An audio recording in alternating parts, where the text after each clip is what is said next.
Hello दोस्तों, मेरा नाम है पी शांडिल और फिर से स्वागत है आपका रंगे लखनऊ चैनल पर। अगर आपने अभी तक इस चैनल को लाइक सब्सक्राइब नहीं किया है तो प्लीज़ सब्सक्राइब और लाइक करें अगर आपको अच्छा लगे। और बेसिकली तो दोस्तों ये चैनल की शुरुआत इसलिए की गई थी कि कुछ पोइट्री, कुछ कविता, कुछ कहानियाँ, कुछ लखनऊ शहर की बातें।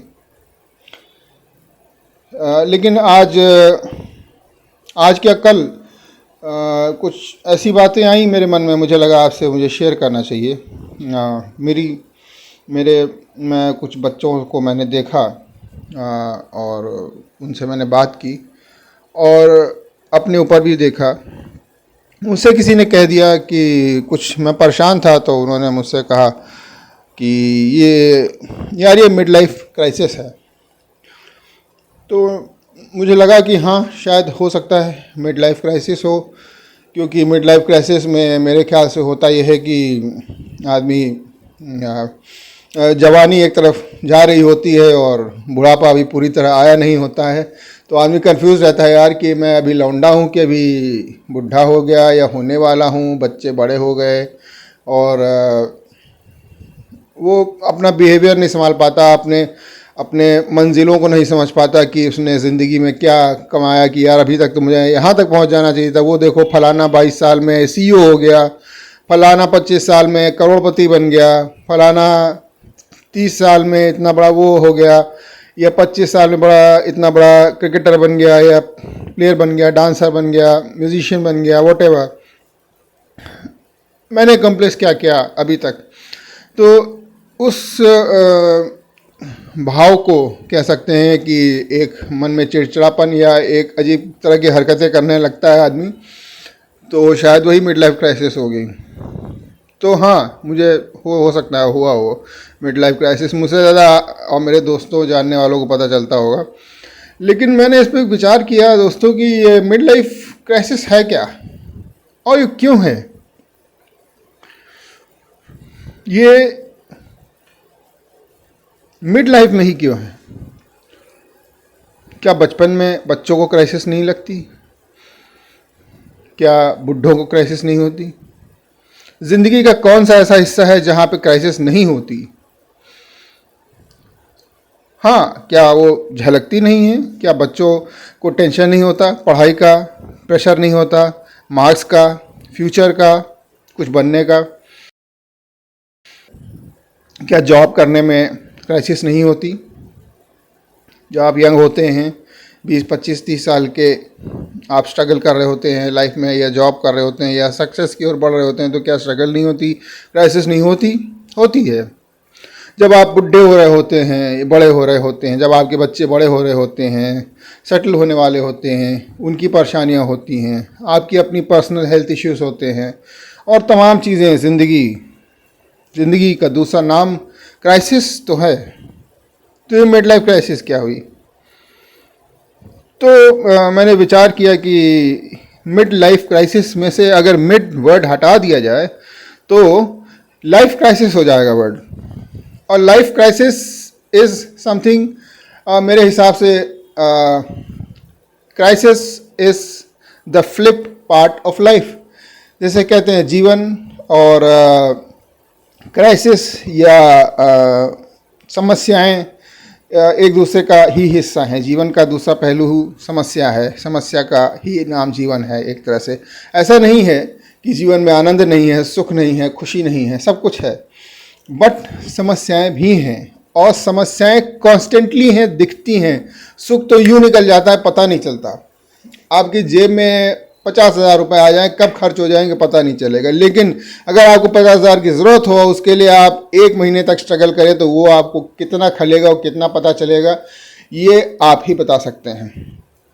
तो खुशियाँ तो आती हैं और ऐसे चली जाती, उड़ जाती हवा में, पता ही नहीं चलता। लेकिन दुख, कष्ट, शायद भगवान बुद्ध ने भी यही कहा था और भी बहुत संतों ने ये कहा है कि हाँ, कष्ट आता है। और शायद कहा है कुछ महात्माओं ने कि इसलिए आता है कि भगवान को याद दिलाने के लिए। एक कहावत भी है, सुख में दुख में सुमिरन सब करे, सुख में करे न कोय, जो सुख में सुमिरन करे तो दुख काहे को होए। तो इससे एक बहुत बड़ी बात निकलती है दोस्तों, जो मैंने सोची कि ज़िंदगी में हम क्यों डरते हैं और डर है क्या। डर एक प्रोडक्ट है, एक बाई प्रोडक्ट है, या कह दें सेंसेशन है, एक फीलिंग है। जैसे हमारे अंदर सुख की फीलिंग होती है, दुख की फीलिंग होती है, सक्सेस की फीलिंग होती है, और हेट्रेड होता है, और तमाम तरह के इमोशंस होते हैं, और ये पार्ट ऑफ लाइफ है, ये हमारे अंदर होते हैं। तो क्या हमें इनसे बहुत ज़्यादा इन्फ्लुएंस होना है? सबकी लाइफ में होते हैं, आपकी भी लाइफ में होंगे। मेरा सोचना है कि इनसे बहुत ज़्यादा इन्फ्लुएंस नहीं होना है इनको। ये हैं अपनी जगह, इनका अपना यूज़ भी है, ऐसा नहीं है। जैसे आज दिन में मुझे किसी चीज़ को लेके कुछ फियर सा लगा कि यार ऐसा ना हो जाए, वैसा ना हो जाए। फिर मैंने सोचा ये फियर क्यों आ रहा है मुझे। फिर मैंने सोचा कि ये फियर है क्या, और इसकी ज़रूरत भी है क्या। तो मुझे लगा कि हाँ, फियर की ज़रूरत तो है, क्योंकि फियर नहीं होगी तो आदमी आग में हाथ डाल देगा, पहाड़ से छलांग लगा लेगा, या कुछ भी कोई गलत काम कर देगा, कोई क्राइम कर सकता है। अगर उसे डर ना हो, कानून का डर नहीं होगा, तो गलत काम कर सकता है आदमी। अपने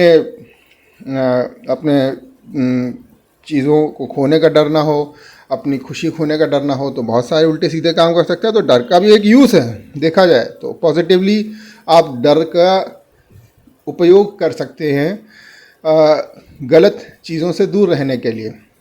शायद प्रकृति ने इसीलिए डर बनाया है और इस तरह की तमाम चीज़ें बनाई हैं। तो लेकिन वो डर को हम हावी क्यों होने दें। डर है, उसका यूज़ है, उसको अपनी जगह रहने दें। हमने देखा कि हाँ ये डर है, ठीक है, उससे हमने देखा कि सीख ली कि हाँ हमें ये काम नहीं करना चाहिए, वरना उसका रिज़ल्ट ऐसा हो सकता है। बस वो बात वहीं ख़त्म। लेकिन जब वो हमारे पास हावी होने लगता है तो फिर वो तमाम तरह के फोबियाज, तमाम तरह के डर और साइकोलॉजिकल प्रॉब्लम्स में फिर वो अपना रंग दिखाता है। तो अच्छा, सबसे बड़ा डर क्या है हमारा? देखिए, मैंने ये सब बातें इसलिए कर रहा हूँ कि मैं कोई प्रोफेशनल काउंसलर नहीं हूँ, और ना ही लोग बड़े बड़े काउंसलर्स होते हैं, बहुत अच्छा बोलते हैं और मोटिवेटर्स होते हैं। मैं मोटिवेटर तो नहीं हूँ, कह सकता हूँ अपने आप को। हाँ, लेकिन मैं अपनी एक आपका अपना होने के नाते, अगर आप मुझे अपना मानते हैं, तो एक अपनी चीज़ों को, कुछ बातों को मुझे ऐसा लगा कि मुझे शेयर करना चाहिए। केवल लिख देना या व्यंग कर देना, जब तक 1 to 1 बात नहीं होती तो वो बात आती नहीं है। तो फियर हमारे ज़िंदगी में देखा जाए तो सबसे बड़ा क्या हो सकता है? मैंने अपने से पूछा सबसे बड़ा, या एक दो और लोगों से पूछा, सबसे बड़ा फियर शायद डेथ का हो। लेकिन नहीं, डेथ सबसे बड़ा फियर नहीं है, क्योंकि डेथ नोन है। ये आपने भी सुनी होगी बात, अननोन है, जो हमें पता ही नहीं है जिसके बारे में। अब जैसे कोरोना था, और वो जब तक नहीं था तब तक कोई डर था आपको कोरोना से? आपको पता ही नहीं था कोरोना होता क्या है। जब वो आया और उसने अपना असर दिखाया, तब डर पैदा हुआ लोगों में। ऐसे ही डेथ है, जब तक मरेगा नहीं तब तक कैसे पता चलेगा है क्या डेथ। तो डेथ का डर नहीं है। डेथ के अलावा और चीज़ों का डर है कि मेरे अपने दुखी ना हो, मुझसे कुछ मेरा अपना छूट ना जाए, कुछ दूर ना हो जाए, मेरी कहीं असफलता ना हो जाए जीवन में, मेरे अपने कहीं दुखी ना हो जाए, कोई किसी का साथ ना छूट जाए, पैसा ना लुट जाए, तमाम घर के डर, फैमिली के डर, पैसों का डर, हेल्थ का डर, और बहुत सारे तरह के डर हो सकते हैं। लेकिन वो डर क्योंकि नोन है इसलिए वो डर हैं। अगर वो अननोन होते तो वो डर ना होते। लेकिन फिर भी अगर आप माने कि आपको कोई डर नहीं पता, तो एक तीसरे एंगल से देखा जाए तो सबसे ज़्यादा बुरा क्या हो सकता है लाइफ में? सबसे ज़्यादा बुरा ये हो सकता है कि आदमी टपक जाए। माफ़ कीजिएगा, मैं थोड़ा सा हंसी मजाक की भाषा में लिखता भी हूँ, इसलिए बोल भी रहा हूँ। मुझसे कोई बोलने में गलती हो जाए तो क्षमा कर दिएगा, मैं माफ़ी पहले ही मांग ले रहा हूँ। तो सबसे बड़ी चीज़ तो डेथ है, और डेथ के बाद फिर कुछ नहीं, फिर काय बात का फियर। फियर तो तब है जब तक आप जिंदा हो, जब तक आप सोसाइटी में हो, जब तक आप स्ट्रगल कर रहे हो, जब तक आप चाहे आप स्कूल किड हो, बच्चे हो, चाहे आप बड़े हो, चाहे बुढ़े हो, चाहे कुछ भी हो, किसी भी एज ग्रुप में हो, किसी भी आप अपनी लाइफ के उतार चढ़ाव पे हो, जब तक आप जिंदा हैं तभी तक तो सारा स्ट्रगल है। कोई हमारे बीच का, सबके घर में होता है, हमारे बीच का आया, उसने सफलता के झंडे गाड़े, ये कर दिया, बहुत पैसे कमाए, बहुत नाम कमाया, बहुत बड़ा अंपायर खड़ा कर दिया, या बहुत नाम कर लिया किसी भी फील्ड में, एक दिन वो निकल लेता है चुपचाप। उसके बाद फिर क्या, ख़त्म। हाँ, उसके चर्चे होते हैं, उसकी यादें होती हैं, सब कुछ होता है, इमोशनली अटैच्ड होते हैं हम, लेकिन वो वॉइड बहुत जल्दी भर जाता है। वो खाली स्थान खाली नहीं रहता है दोस्तों, वो भर जाता है। हम लोग कुछ दिनों में धीरे धीरे उसके बिना लाइफ चलने लगती है। फिर एक समय ऐसा आता है कि लगता है कि वो रहता या नहीं भी रहता तो कोई फ़र्क नहीं पड़ता है, ज़िंदगी अपनी रफ्तार से, अपने तरीके से चलती रहती है। तो मैं आज के बच्चों को भी ये कहना चाहूँगा कि ख़ासकर मैं देख रहा हूँ कि बड़े तो अपनी प्रॉब्लम्स को शेयर भी कर लेते हैं, बड़े तो अपनी ज़िंदगी की समस्याओं को, कुछ हद तक बहुत सारे तरीके हैं उनके, अपना कोई दोस्तों के घर घुमाए, कहीं पार्टी कराए, कहीं कुछ कराए, कहीं कुछ कराए, तो अपना इधर उधर रास्ते निकाल लेते हैं, बाईपासेस। लेकिन बच्चों के पास फिर ख़ासकर हमारे जो पढ़ने वाले बच्चे हैं उन पर बहुत प्रेशर है, बहुत उनकी कौन सुनता नहीं है। माँ बाप तो उनको वो दे देते हैं कि देखो 99 पॉइंट फलाना जो है कट ऑफ जा रहा है, कॉलेज में एडमिशन चाहिए तो इतना लाना ही पड़ेगा वरना भीख मांगना। ऐसा मैंने भी कहा होगा, शायद कभी बच्चों को डांटा होगा पढ़ाई के लिए, सभी माँ बाप ज़्यादातर कहते होंगे, और वो भले के लिए कह रहे हैं, बुरे के लिए नहीं कह रहे हैं। उनका मोटिव गलत नहीं है, तरीका गलत है। मेरा भी तरीका गलत था, मैंने इसको रियलाइज़ किया, और फिर मैंने कहा कि मान लो बच्चा मैं भी था, मेरे पेरेंट्स ने तो कभी इतना ज़्यादा प्रेशर नहीं दिया मेरे ऊपर, और मैंने भी ठीक ठाक किया पढ़ाई में, कोई बहुत अच्छा भी नहीं किया तो बहुत बुरा भी नहीं किया, तो इतना प्रेशर क्या देना। हाँ, उनको गाइडेंस ज़रूरी है, बच्चों को गाइडेंस, सही गलत क्या है, कैसे पढ़ना है, क्या करना है, उनकी हेल्प और उनको सही गलत का ज्ञान देना, ये सब ज़रूरी है, लेकिन बहुत ज़्यादा प्रेशर नहीं ज़रूरी है। क्योंकि हाँ, कॉन्फिडेंस उसके अंदर आप ले आइए, आप उसको बताइए कि देखो बेटा डरने की ज़रूरत नहीं है, 99 आए तब भी आप XYZ अगर आपका नाम है तो वही रहोगे, और 80 आए तब भी वही रहोगे, 40 आए तब भी वही रहोगे, और 20 आए तब भी वही रहोगे। बहुत ज़्यादा से ज़्यादा क्या हो जाएगा, कुछ नहीं होगा। ज़िंदगी में बहुत मौके हैं, बहुत तरीके हैं, और ज़रूरी नहीं है कि हर आदमी इंजीनियर ही बने, हर आदमी डॉक्टर ही बने, हर आदमी IAS ही बने, या हर आदमी कुछ भी बने। आजकल तो बहुत सारी फील्ड्स हैं, वर्सेटाइल फील्ड्स हैं, कुछ भी बन सकते हैं, कुछ भी कर सकते हैं, बस जोश होना चाहिए और उसको पाने का जज्बा होना चाहिए। आप बच्चे के अंदर वो जज्बा अगर पैदा कर सकें तो वो अपनी लाइन, बस उसको ये होना चाहिए कि मुझे लाइफ में कुछ अच्छा करना है, जो किया उसकी वैल्यू नहीं है, वैल्यू ये है कि मुझे वो करके कितनी खुशी मिल रही है, उसकी वैल्यू है। तो यही छोटी मोटी बातें हैं दोस्तों। तो अब आप चाहे इसको काउंसलिंग समझ लें, चाहे जो समझ लें, तो इसको मैं ऐसे ही कोशिश करूँगा कि अपनी बातों को आपसे शेयर करता रहूँ। और आज के लिए इतना ही, ज़्यादा प्रवचन देना ठीक नहीं है, नहीं ये मेरी क्राइसिस आपकी खोपड़ी तक भी पहुंच जाएगी और फिर दिक्कत होगी।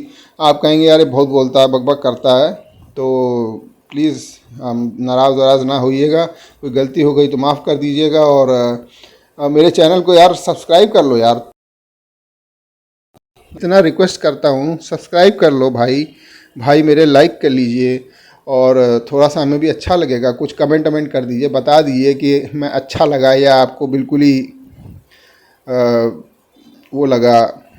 समझ रहे हैं मैं क्या कहना चाह रहा हूँ। तो जो भी है बोल दीजिए, मुझे बुरा बुरा नहीं लगेगा। कुछ भी जो गाली देनी है, जो करना है कर दीजिए। अच्छा लगा बुरा लगा, ये करो वो करो, वो बस कुछ बोलिए तो अच्छा तो लगे तो आप सुन रहे हैं। तो थैंक यू सो मच। और अगर आपका अच्छा रिस्पांस आया तो कोशिश करूँगा इस तरह से और भी सब्जेक्ट्स पे कुछ बोलूँ, कुछ कहूँ, अपने व्यूज़ शेयर करूँ आपसे। तब तक के लिए नया साल 2023 आ गया है। बहुत बहुत बधाई, बहुत बहुत भगवान से प्रार्थना है, ईश्वर से प्रार्थना है आप सबके लिए बहुत खुशियाँ लाए, बहुत सुख लाए, और आप के जीवन में प्रसन्नता आए, स्वास्थ्य आए, धन धान्य आए, सब कुछ आए, अच्छे से अच्छी चीज़ें आए, और यही साल और आने वाले सभी साल आपके लिए खुशियों से भरे रहें, ऐसी मेरी कामना, मेरी प्रार्थना है। Happy new year. This is P Shandilya signing off. Have a nice evening and have a nice sleep after that. Good night.